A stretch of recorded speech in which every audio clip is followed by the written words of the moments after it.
Hi, I'm Kath Kelly, your Chief Executive. We're in the month of June and I'm in a very special place today. This is called the Warren and it's just next door to the Mary Ann Evans Hospice. I'm going to really start with a focus on patients, and we've just received some of the feedback from the National Patient Survey, and there's been some real improvements in the way that the patients are experiencing care with us, commenting on how the level of privacy and dignity is being maintained, the care that they receive, the way that they're spoken with, and the environment that they're in, really pointing out how much we've improved the environment in the cleanliness. At the same time, they've given us some feedback on what we could do better. And a real focus for us is around the discharge process. So we get a lot of things right during the stay that the patients have with us, and then just as we come up to discharge, there is definitely a lot of room for improvements. We had the Trust Board earlier this month, and whilst we've looked back and recognised how challenging things have been, we're absolutely clear that things are going to get really tough as we go forward. And I'll make no bones about it, but there's going to be a real focus on the way that we're managing our finances, a real focus on the way that we're delivering some of our key standards.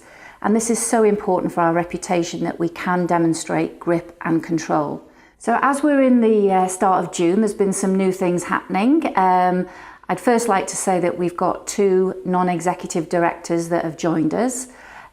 Julie Holder has started with us, and also Duncan Cooper, who will be starting with us later in the year towards September. Both these non-exec directors have been appointed and have a really good, strong background in business and in finance.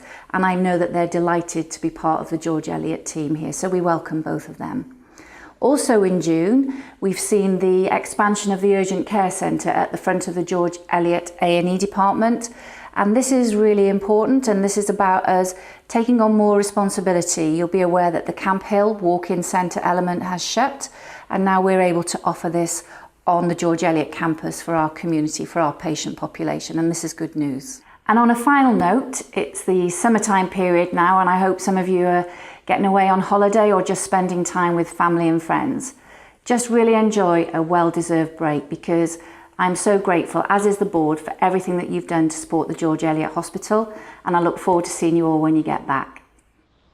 We're at Mary Ann Evans Hospice, and this is the Warren, which is a fairly new building where our bereavement team provide one-to-one counselling and group counselling for people of our locality who've experienced a bereavement, and more recently that's included children's bereavement support as well. We provide support to our fantastic ward teams in providing palliative and end-of-life care for our patients. So that's about holistic care, psychological, spiritual, social, and we're very proud of the fact we now have a 7-day service that's operated in partnership with Swift. So 7 days a week now you can access face-to-face support from a Macmillan nurse. So Saturdays, Sundays and bank holidays, that's available via the integrated single point of access. Great. We have a Macmillan nurse who's based on AMU, Karen Badgery, who works on AMU and A&E.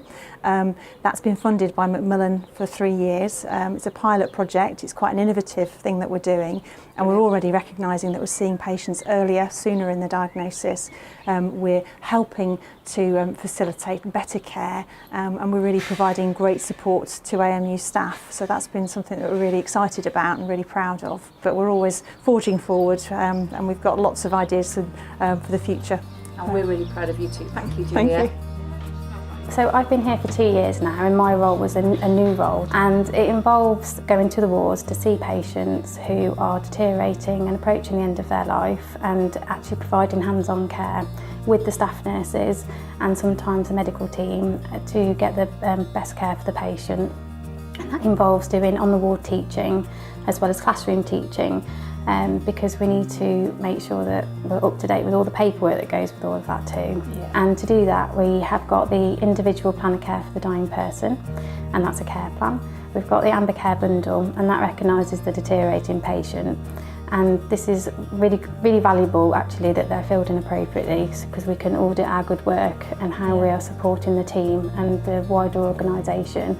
and we do a lot of work with the community, and the hospice is here as well, so that we can actually provide care to get the patient home where they want to die as well. So it's creating the care for the patients in the right place, isn't it? Yeah, in an integrated way. Absolutely. So making sure that we've got a lot of joined up work in. Fantastic. Thank you, Faye. Thank you.